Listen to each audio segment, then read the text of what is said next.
Viewers, welcome to my VS health blog. जैसा कि मैंने अपनी प्रीवियस वीडियो में एक माहवारी से रिलेटेड आपको कुछ सॉल्यूशंस बताएं, आयरन डेफिशिएंसी एनीमिया के बारे में बताया, उसका सॉल्यूशन बताया। तो आज मैं ये बताना चाहूँगी कि माहवारी क्यों ज़रूरी।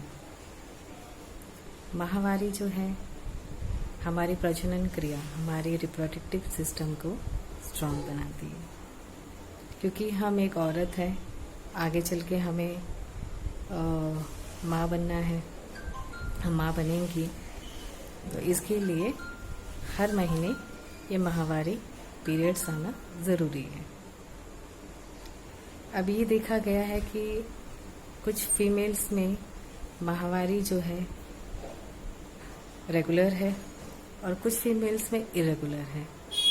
ये शुरुआत में भी हो सकता है, या आपके 25 एज में हो सकता है, या आपके 30+ वाले एज में हो सकता है।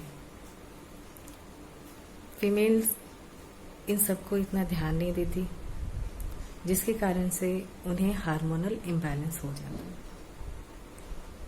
क्योंकि घर वाले या सोसाइटी इस टॉपिक पे बात करना बिल्कुल पसंद नहीं करती। जहाँ पे लोगों को बात करना चाहिए, फीमेल्स को आइडिया गाइडेंस देनी चाहिए, वहाँ पे इस तरीके को एक टैबू, सोशल टैबू समझते हैं।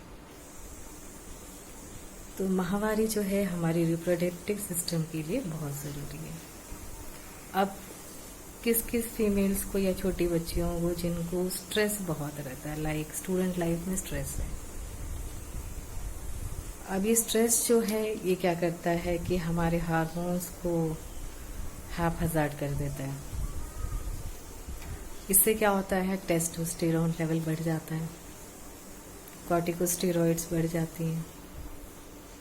जब ये टेस्टोस्टेरोन बढ़ जाता है शरीर में, तो मेल एंड्रोजन हार्मोन्स भी बढ़ जाता है, जिसके कारण पिंपल्स आना, ऑयली स्किन, डैंड्रफ की समस्याएं बढ़ जाती हैं। अब आपको करना क्या है, मैं छोटी बच्चियों को ये बोलूँगी, जब आपको माहवारी आती है आपको अपने पैड्स को बदलने हैं, आपको 2-2 घंटे में पैड्स बदलने हैं। आप उस एरिया में बिल्कुल भी क्रीम्स नहीं इस्तेमाल करेंगी, आप बिल्कुल सोप नहीं इस्तेमाल करेंगी, क्योंकि हमारा pH इम्बैलेंस हो जाता है और बहुत ही सेंसिटिव एरिया है। तो आप सीजर्स का इस्तेमाल कर सकते हैं, आप ट्रिम कर सकते हैं। इस तरीके से आप UTI से अपने आप को बचा सकते हैं।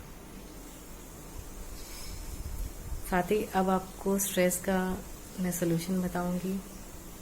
स्टूडेंट लाइफ में आपको पढ़ाई तो करनी है, साथ में आप थोड़ा सा अपने लिए समय निकाल लें, या घर वाले थोड़ा सा बच्चों के लिए टाइम निकाल लें, ताकि उनको इन फ्यूचर और सारे हार्मोनल इम्बैलेंस से लड़ना ना पड़े, दवाइयाँ ज़्यादा ना खानी पड़े। तो आपको स्ट्रेस अगर बहुत हो रहा है तो आप प्राणायाम, अनुलोम विलोम कर सकते हैं। इस तरीके से आपकी सॉल्यूशन मिल जाएगा। और अपने मन को शांत रखिए, और वहाँ पे आप डेली पानी से वॉश कीजिए, ताकि आपको किसी भी तरीके का बैक्टीरियल या फंगल इन्फेक्शन ना हो। आप अपने क्लोथिंग पे भी ध्यान दीजिए, आप क्या पहन रहे हो। आप फ्री क्लोथ्स पहनिए, कॉटन के क्लोथ्स पहनिए, ताकि आपको फंगल इन्फेक्शन होने के चांस नहीं रहे। ये इन्फेक्शंस क्यों होते हैं, जब हम कुछ टाइट कपड़े पहन रहे हैं और वो एरिया वेट हो जाता है, और जहाँ पे वेट हो जाता है तो वहाँ पे माइक्रोबियल ग्रोथ भी हो जाता है। आपने देखा होगा पहले भी, और माइक्रोबियल ग्रोथ होता है तो ये इन्फेक्शन का कारण बनती है। और इन्फेक्शन जब होता है, ये इन्फेक्शन आगे चल के बहुत सारे हमारी रिप्रोडक्टिव सिस्टम, हमारी प्रजनन शक्ति को अफेक्ट करती है। अब हमारी प्रजनन शक्ति कैसे अफेक्ट होगी, हमें इनफर्टिलिटी की प्रॉब्लम्स हो सकती है। तो मैं आप व्यूअर्स से यही रिक्वेस्ट करूंगी कि, और बच्चियों से ये रिक्वेस्ट करूंगी कि आप पहले से ही अपना बेस स्ट्रांग बनाएं। एक घर की नींव उसके बेस से होती है, उसकी नींव से होती है। तो आप अपना नींव बहुत मजबूत बनाएं ताकि आपको आने वाले समय में कभी भी इस तरीके की दिक्कतें ना हो।